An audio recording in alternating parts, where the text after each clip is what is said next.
이 본문의 설교는 여러분이 말씀대로 행하면 물고기 많이 잡는다, 그렇게 방향을 잡고 들어온 설교가 많아요. 근데 사실은 예수님이 그런 목적으로 본문을 우리에게 주시지 않았어요. 이 본문은 사실은 우리가 어떤 사람이 되어야 되는지를 아주 드라마틱하게 소개하고 있는 말씀이에요. 오늘 이 말씀대로만 되었더라면, 우리가 이 말씀을 어느 정도만 순종했더라면 우리나라 이렇게 생기지 않았어요. 지금 코로나 끝난 뒤에 뚜껑을 열어보니까 무당이 80만이 넘었다, 공식 통계다. 기독교는 어디 갔나, 하는 게 뭔가. 이제는 원불교에게도 인기를 뺏기고 이렇게 세상으로부터 유면당하는 기독교가 왜 됐나, 우리가 뭘 잘못했지? 돌면서 참 회개하고 참 죄송한 것은 교회가 너무 성경적에서 많이 벗어났다. 오늘 말씀을 대하면서 우리가 바른 길을 찾아가기를 간절히 원합니다. 사실은 이 말씀을 보면은 여러분이 예수님을 얼마나 이해하고 있는지 모르겠어요. 우리가 머리로서 들은 정보로서 예수님은 구원주시죠. 맞습니까? 구세주세요. 하나님의 아들이세요. 공감하시죠? 내 죄값을 대신하고 십자가에 죽으신 분이에요. 맞습니까? 그리고 3일 만에 부활하셨어요. 40일 동안 부활하신 채 이 땅에 계시다가 하늘로 오르셨어요. 또 다시 오실 거예요. 약속이 있습니다. 그래서 주는 그리도요 살아계신 하나님의 아들이십니다. 이건 베드로도 고백했고 우리도 인정하고 있는 분이죠.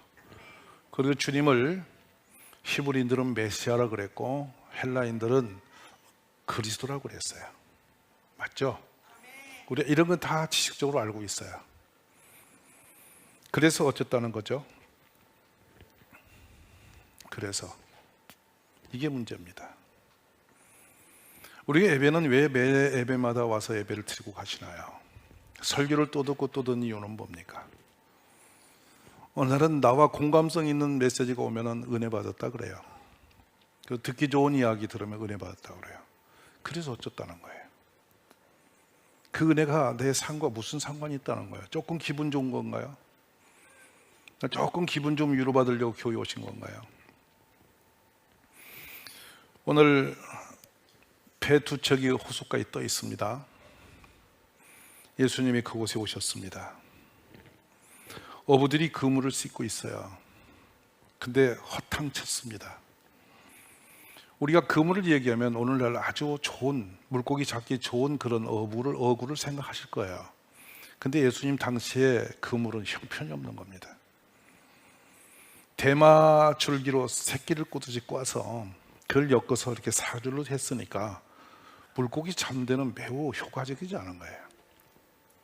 근데 그것도 밀물에 넣었는데 바닷물과 민물은 그 물질이 달라요. 바닷물은 그래도요 건지면 소독이 되어서 나와요. 근데 민물은 그냥 그물을 놓으면 썩습니다. 곰팡이 나고 냄새 나요. 근데 그렇게 거친 그 식물의 껍데기를 가지고 새끼를 꼬듯이 해서 걸었으니 그 줄이 얼마나 굵겠어요. 그리고 물에 담궈놨으니 얼마나 무겁겠어요. 이거를 지금 씻고 있어요. 근데 허탕질을 밤새 하고 고기 한 마리 못 잡고 그물을 씻고 있는 그들이에요. 근데 그들 앞에 누가 오셨냐면 예수님 오셨다는 거예요. 우리 마치 물고기 잡고 허탕지고 지친 몸으로 하루하루 일과 마치는 거, 그 당시나 지금이나 별다름 없이 그런 분 계시지 않습니까? 뭔가 살기 위한 수단 방법을 다 동원했는데 돌아보면 별로 가진 것 없이 계속 돌고 있는 인생이 있잖아요. 이게 우리의 모습이에요. 근데 거기서 예수님 오셨다는 거예요. 이 본문 들으면서 예수님이 언제 우리에게 오셨나, 또 그렇게 물을 분 계실 거예요. 주님은 우리 일상 속에 수없이 오세요. 말씀으로 찾아오시고 기도 속에 오시고 찬송 중에 오세요. 우리가 모른 척 지나갔을 뿐이지 숱하게 오셨어요. 돌아보면 그때 예수님이 그때 오셨었어, 이런 생각이 들 때가 하도 많아요. 내가 무심코 사는데 주님은 우리 곁에 무심코 오시는 거예요. 근데 주님이 시몬이라는 사람의 배를 오르셔서 배를 좀 이렇게 육지에서 좀 떼서 물 가운데로 조금 옮기라고 그러시고 배에 앉아서 설교를 하시는 거예요. 그곳은 우리나라하고 좀 정서가 달라서요. 매우 이렇게 습도가 없는 공기라 그런지 소리가 멀리까지 전달돼요. 배를 띄워놓고 그 호숫가에 있는 사람들에게 예수님이 설교를 하신 거죠. 5장 3절에는 가르치셨다라고 하세요. 그리고 나서 4절에 가면 말씀을 마치시고 시몬에게 말씀을 내리세요. 깊은 데로 가서 그물을 내려서 고기를 잡으라. 아멘. 자, 근데 이 말씀은 쉽지 않은 거예요. 왜냐하면 그 거추장스러운 그물을 다 걷어서 씻고서 놓았는데 밤새 잡은 몸도 지쳐 있는데 또 뭐 예수님이 고기 잡는 전문가도 아닌데 그걸 갖다가 다시 그물을 내리라 하면 쉬운 일이냐고요. 우리는 이 부분에서 걸려요. 성경은 하라는 것 많고요. 우리 보고 요구하는 것 많고 교회도 목사를 통해 또 이렇게 이런저런 것을 우리에게 명령하시는 게 많아요. 근데 거추장스럽거든요. 또 내가 안 하고 싶거든요. 그래서 포기하는 거예요. 그러니까 우리가 말씀과 내 삶이 너무 거리가 있기 때문에 예수님의 역사가 내 삶에 잘 안 보이는 거예요. 이걸 여러분이 죄송하지만 인정하셔야 돼요. 말씀대로 사는 것이 썩 쉽지는 않습니다. 그냥 듣기는 쉬운데 사는 게 어렵단 말이에요. 그래서 듣기만 듣고 행함이 없는 것은 죽은 믿음이라 그러는 거예요. 오늘 한번 우리가 이 부분을 돌아보면서 거추장스럽고 하기 싫고 내 생각으로는 의미도 없는 일 같은데 또 그물을 씻어서 치웠는데 또 내리라 하고 이거 어렵거든요, 여러분. 제가 이 장면을 보면서 어떤 걸 생각하냐면 일상에서 작은 것도 하던 거 다시 하기 싫은 거 하라는 거 되게 어려운 것을 이해를 해요. 여러분 생각해 보세요. 성경에 종종 그런 장면이 나오는데요. 저녁 식사 다 끝내고 설거지하고 다 끝내고 들어가서 자는데 손님 오셨다고 밥 차리래요. 그러면 뛰어나와서 할렐루야 할 사람 손 들어보세요. 안에서 변명합니다. 아이고 오늘 해도 좋고 지치고 나도 이제 피곤하고 다 끝났으니 나 좀 자자. 근데 계속 문은 왜 손님 왔으니 밥 달라 하는 거예요. 여러분 이때 우리나라 표현이 있죠. 돌아버리겠네. 충분히 일어나는 거예요. 오늘 또 검을 찢고 고기 한 마리도 못 잡아서 때려쳤는데 다 정리했는데 와서 갑자기 설교하시더니 가서 그물 내리래. 오늘 또 설교 들으면서 여러분 지금 이 목사가 하는 설교 속에 그런 부담감 된탕 가지고 갈 분 많습니다. 또 뭐라고 목사 쪼나. 무슨 말 아세요? 그 다 마음 이해하니까 옆에 분 인사 좀 와서 또 헤매지 말자 이렇게 인사하세요. 젖은 그물 무겁기도 하고 겨우 씻어서 저장해야 하는 그것도 다시 내려야 되고 또 근데 더 장소는 또 희한해요. 깊은 곳으로 가려는 거예요. 제가 종종 이거예요. 다른 건 몰라도 제가 낚시는 꽤 전문이에요. 참 낚시하면 저는 거의 빈손 없이 잡아요. 근데 그만큼 공을 들였고 연구도 했고 물길도 알고 그래요. 근데 목사 되는 바람에 물고기 잡으러 못 가는 거지. 여러분이 이해하셔야 돼요. 근데 참 재밌는 겁니다. 근데 바다 낚시는 정말 신나고요. 육지 낚시도 큰 댐에 가서 충조호 같은데 거기는 물살이 달라요. 이 물 흔드는 손맛이 다르다고. 무슨 말 아세요?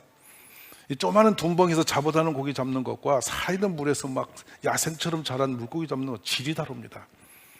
근데 지금 이분들이 전문가 아니에요. 근데 깊은 곳에 가서 그물을 내리라 하는데 이게 시원찮지 않죠, 마음이. 그리고 무거운 그물을 다시 깊은 데 내리면 어떻게 건지라고 상상이 가세요? 가당치도 않은데 이분들이 말씀이 그러니까 5절에 보면 말씀이 그러니까 말씀에 의지해서 내가 그물을 내리다. 아멘. 우리는 여기에서 매력을 갖습니다. 왜냐하면 물고기 잡혔다는 거예요. 혼자 건질 수 없을 만큼 친구 배까지 불러서 배가 터지도록 잠길 만큼 엄청 잡았대. 왜 아멘 안 하세요? 여러분 여기까지 흥분하잖아요. 우리 물고기 잡으러 갑시다. 예수님은 그 얘기하려고 본문 주신 게 아니에요. 우리의 상식을 초월하고 우리의 이상을 초월하고 현실을 초월해서 주님은 더 능력 있는 분임을 이렇게 증거하시는 거예요. 여러분 생활 속에 그 능력을 경험한 적이 있으세요? 이 장면이 우리가 지금 이렇게 말하는 것과 되게 쉽지 않은 부분인데요. 이때 5절에 보면 그 앞에 변명이 붙죠. 우리들이 밤이 새도록 수고하셨대요. 잡은 것이 없지만은 말씀에 의지하여 내가 그물을 내리리라고 그렇게 하니 됐죠. 따라하세요. 그렇게 하니. 그렇죠. 그렇게 하니. 아멘. 자, 뒤에 뭐가 따라옵니까? 신나게 읽으세요. 너무 좋은 장면이니까. 자, 시작. 머릿속에 지금 들어오는 이미지가 있어요. 말씀대로 살면 부자 된다. 아멘이세요? 여기에 설교 함정이에요. 성도들이 여기에 너무 배려를 느끼고 말씀대로 해라, 그래야 된다, 순종해야 된다, 그래야 복받고 부자 된다, 이렇게 되는 거예요. 여러분, 지금 우리 예수님이 물고기 많이 잡으라고 하신 설교 아니에요. 주님의 전능하심과 능력을 보여주시는 장면이에요. 할렐루야. 이 일은 계속 우리에게 일어나요. 그러면 여러분 말씀대로 사십니까? 좀 캥기죠. 한번 볼까요? 그러므로 염려하여 이르기를 무엇을 먹을까, 무엇을 마시고 무엇을 입을까 하지 마라. 이는 다 이방인들이 구하는 것이라 너희 하늘 아버지께서 이 모든 것이 너에게 있어야 할 줄을 아시느니라. 믿습니까? 그런즉 너희는 먼저 그의 나라와 그의 의를 구하라. 그리하면 이 모든 것을 너에게 더 하시리라. 말씀 좋아요, 안 좋아요? 엄청 좋아요. 근데 여러분 그렇게 사세요? 눈만 뜨면 뭘 먹어요? 제가 우리 구역원들 보면 오늘 못 먹지가 제일 1번이에요. 어디 가서 뭐 먹을까? 자, 끝없습니다. 끝도 끝도 없습니다. 그래서 어느 집에 가야 되고 어디 가면 맛있고 맨날 모이면 못 먹으면 건강하고 이럴싸는데 여러분 살고 죽고 건강한 건 누구 손에? 주님 손에 있어요. 할렐루야. 금을 내리면 된대. 걱정스러우니까 귀찮으니까 안 하는 거야. 그래서 우리는 거기까지 가지를 않아. 내가 내 상식대로 이성적으로 해야만 그것이 안전한 길로 착각하고 있어요. 믿음과 나의 생각에서는 항상 거리가 있어요. 그래서 말씀을 믿으라면 믿어야 되는데 잘 안 믿죠. 구하라 그리하면 너에게 크게 따라하세요. 이것도 모르시면 큰일 났고. 자, 구하라 그리하면 너에게, 네, 찾으라 그리하면, 문을 두드리라 그리하면 너희에게 열린다. 구하는 이마다 받을 것이요, 찾는 이는 찾을 것이요, 두드리는 이에게는. 이거 어려워서 지금 가만히 계십니까? 띄워줘 보세요. 한번 다시 읽어봅시다. 구하라, 찾으라, 두드리라. 구하는 이마다 8절이요. 찾는 이는, 두드리는 이에게는 열릴 것이지라. 자, 그러면 이 말씀이 믿어지면 기도하게 안 하게? 갑자기 조용해진 거예요. 기도보다 더 쉬운 일은 이 땅에 없어. 왜? 구하면 주시니까. 내가 땅 파러 갑니까? 근데 종종 이 말씀을 하면서 제가 이런 표현을 해요, 여러분. 홍해 바다를 가를 때 토목공사하면 몇 년 걸리죠? 홍해 바다를 가르고 그 60만 사람이 맨 땅처럼 걸어갈 수 있도록 그 바다를 갈아서 옹벽을 치고 길을 열려면 토목공사를 얼마나 해야 돼요? 상상이 되세요, 안 되세요? 근데 대답 좀 해보시라니까. 근데 모세는 간단한 길을 썼어요. 지팡이 들고 바다를 향해서 기도했어요. 말씀대로. 그게 이치가 맞는 얘기예요, 이게? 뻥을 쳐도 너무나 뻥치는 거지. 근데 그렇게 했어요. 그랬더니 바다가 열리고 건너갔어요. 이거 모르시는 분? 갑자기 오늘 너무 쪼이는가? 이게 심각해졌잖아요. 근데 우리는 그 쉬운 길을 놓고 더 어려운 길을 내 삶으로 찾아간다고요. 오늘도 수많은 사람이 이 방향을 잃어버렸다는 거예요. 그래 결국에는 예수님이 말씀을 하시니까 너무도 귀찮고 힘들지만, 여러분 밤새 그물질이 됐는데 고기를 잡으면 잡는 재미에 안 지쳐. 힘이 안 들어. 근데 안 잡히면 더 힘들어. 그래서 그물 사실 꺼서 정리 끝내서 근데 느닷없이 내리래. 그것도 깊은 데 가면 그물이 가라앉아 보면 건지는 게 좀 어려워. 근데 이들은 했나요, 안 했나요? 했어요. 뭐 때문에 했을까요? 우리 주님을 인정한 거예요. 제가 여러분에게 경험된 얘기를 다시 드리면, 전도하고 첫 신방을 갔을 때 성경이 찢겨가지고 온 아파트 입구에 나풀거리고 돌아다녔어요. 제가 어제 주었던 성경이 오늘 날아가고 있어요. 그 집에 들어갔을 때 남편은 쉼을 취하고 있어요. 야근하고 왔어. 아침에 신방을 들이닥치니 그분이 기분이 좋게 나쁘게 잠옷을 입고 뛰어오다 저거 맞닥쳐가지고, 저는 원래 문을 안 열면 발로 차는 사람이거든요. 놓고 하다 안 열리면 발로 빵 차요. 그럼 문이 쪼그라지든지 나오든지 할 거 아니야. 왜냐하면 제가 간 것은 뭐 조그맣게 작은 일에 살리고 죽는 문제에 걸렸으니까. 이해하시면 아멘하세요. 이게 제가 갔을 때는 여는 게 신세 편해요.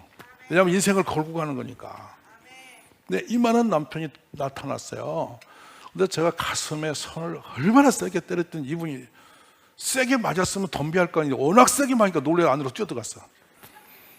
그래서 그 집에 처음에 대면하고 이제 신방 예배 드리는데, 이렇게 예배를 드리려고 하면서 남편 보고 무릎을 꿇더라고. 그래서 예배를 드리는데 아이 모습 이상해. 등에 업힌 아이가. 그래서 아이 좀 내려놔 볼래? 그랬더니 내려놨는데 몇 살이요? 4살이래. 다리 발바닥이만해. 이렇게 붙어 있어요. 충격이었어요. 뭐가 충격이냐면 그 아이 4살 되도록 업고 다닌 엄마가 그 사실이 비정상임을 모르고 있다는 거예요. 여러분 볼 때 이해가 되세요? 사람이 어두워지면 내 눈에 보이는 대로만 보는 거예요. 전혀 이상을 못 느낀 거예요. 그래서 제가 잊질 않습니다. 단국대학병원에 내일 당장히 가봐라. 월요일날 신방 있고 화요일날 갔어요. 근데 전화가 왔어요. 뭐라 하냐? 이 아이는 호르몬적 이상으로 일어서져서 걸 수 없는 아이라고. 충격이었어요. 근데 제가 뭐라 했냐면, 그때 사도행전 3장을 설교할 때니까 미문 앞에 앉은 명 일어났잖아. 맞아 안 맞아? 은과 금은 내게 없거니와 내게 있는 걸 내주니 곧 나사렛 예수 그리스도의 이름으로 일어나 걸어라 하니 일어나 걸었다. 성경이 있어요 없어요? 근데 우리 앞에도 그 일이 있어야 돼요 없어야 돼요? 어떤 분은 그런 말을 해요. 그건 단위적인 사건이라고. 그때 사건이고 지금은 다시 없는 사건이라고. 여러분 주님은 지금도 살아계세요. 그래서 오라 그래서 제가 장담을 했잖아. 예수님이 일으킬 수 있다고. 그 믿음 갖고 왔어. 초신자니까. 오래 다닌 분은 안 믿을 거야. 초신자니까 왔어. 근데 제가 똑같이 했거든. 나사렛 예수 그리스도 이름으로 일어나 걸어라. 근데 안 있나죠? 8, 9, 10, 11, 12 성탄절까지 안 있나? 성탄절이 아닌 거야 이거는. 그래서 1월부터 집회를 해드려 우리 현준이 일어날 때까지도 하고 집회를 해서 1월 4일 밤에 걔가 일어났습니다. 걸었습니다. 정상이 됐어요. 보니까 이 아이의 살이 오르고 힘이 생겨서 일어나게 됐더란 말이에요. 그동안 주님이 역사하신 거예요. 그래서 제가 생각해 보는 거예요. 뭐냐면 어느 날 이분들이 고기 잡다 지쳐서 아침에 그만 때려치려다가 아이고 한 번 더 내려볼까 깊은 데 가보고 가서 그냥 내려서 고기 많이 잡았으면 이 기록이 될 일이 있나 없나? 없는 거예요. 그 아이가 집에서 자다가 일어나서 걸어다녔으면 아무 일도 없는 거야.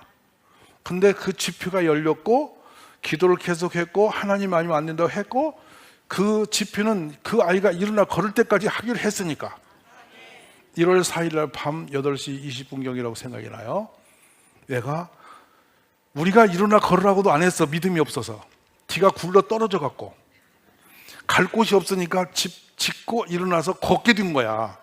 스스로 걸었지. 제가 믿음이 있었으면 나와라 걸어라 이랬을 거 아니야. 근데 저도 믿음이 없는 거야. 근데 걔가 굴러 떨어져서 갈 곳이 없고 저를 쳐다보다가 일어나라 했더니 일어나서 걸은 거라니까. 여러분 딸이 우연의 일치세요?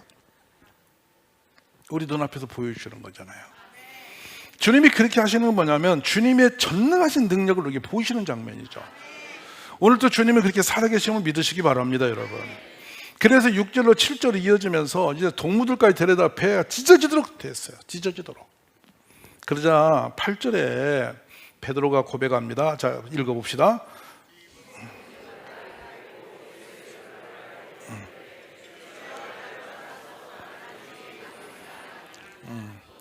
주님을 보면 자신이 보입니다.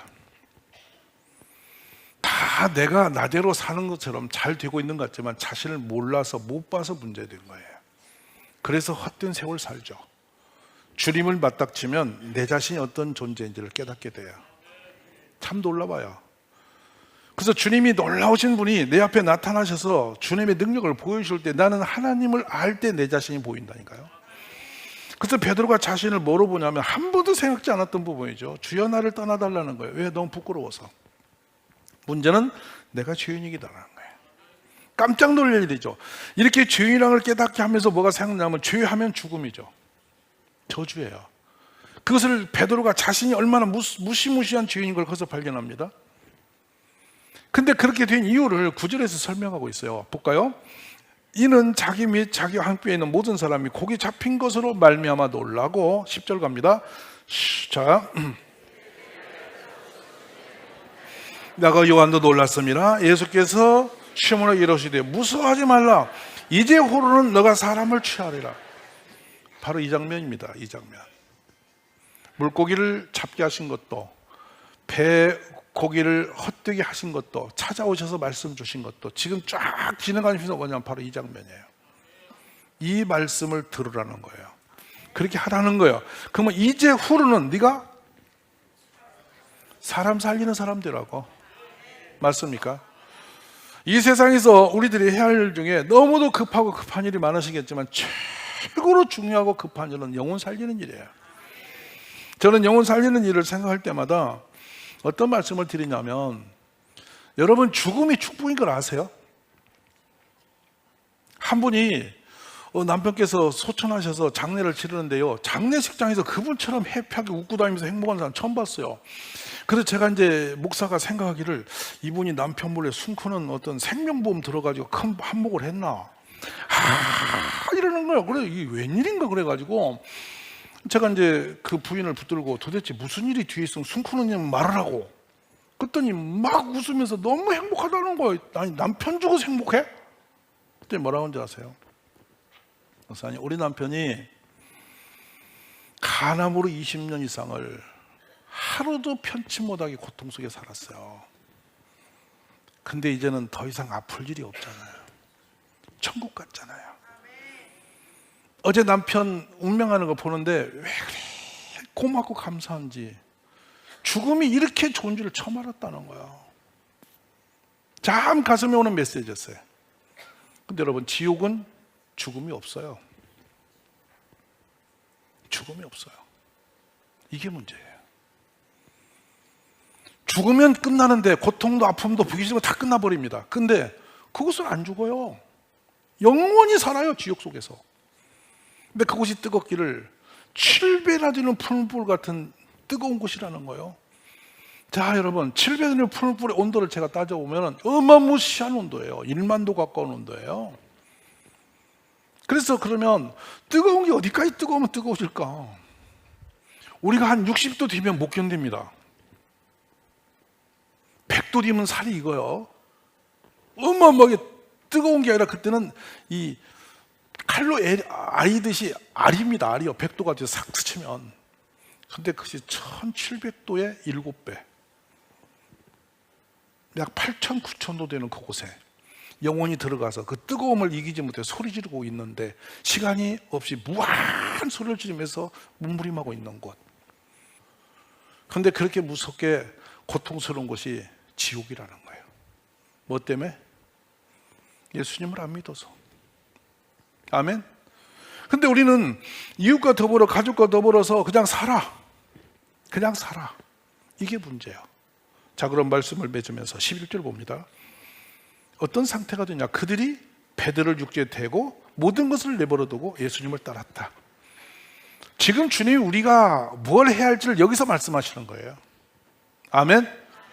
예수님을 따라가는 일은 부담되는 거예요. 엄청난 희생이 있는 거예요. 영혼도 그냥 되는 게 아니에요.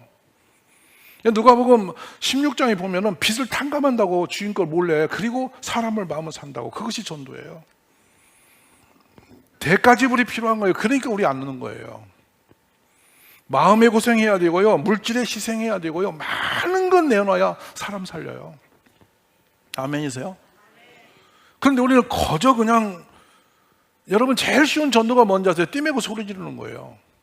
전도는 그렇게 되는 게 아니라 그 사람이 영혼을 살리기 위해서 집요하게 관계를 맺어야 돼요. 마음에 감동을 줘야 되고요. 교회 들어오는 날부터 상정이 돼가지고 말 줄 안 들어요, 인간이. 근데 달래고 얼리고 살려서 결국엔 내가 죽어야 그 사람 살려요. 그러니까 능력 없는 우리가 내가 살고 그도 살리려고 하지만 예수님도 돌아가셨다니까 우리 살리려고.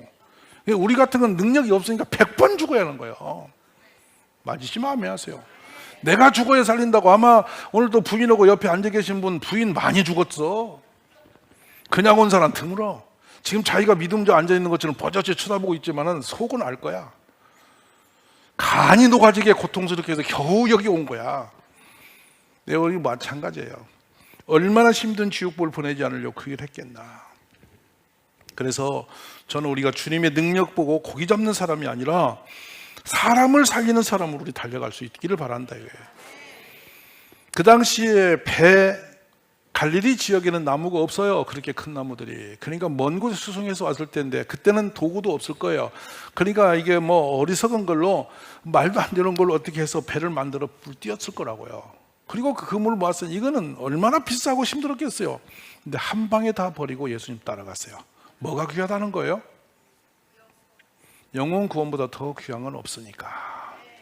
우리가 그런 믿음으로 우리 길을 가기를 간절히 원합니다.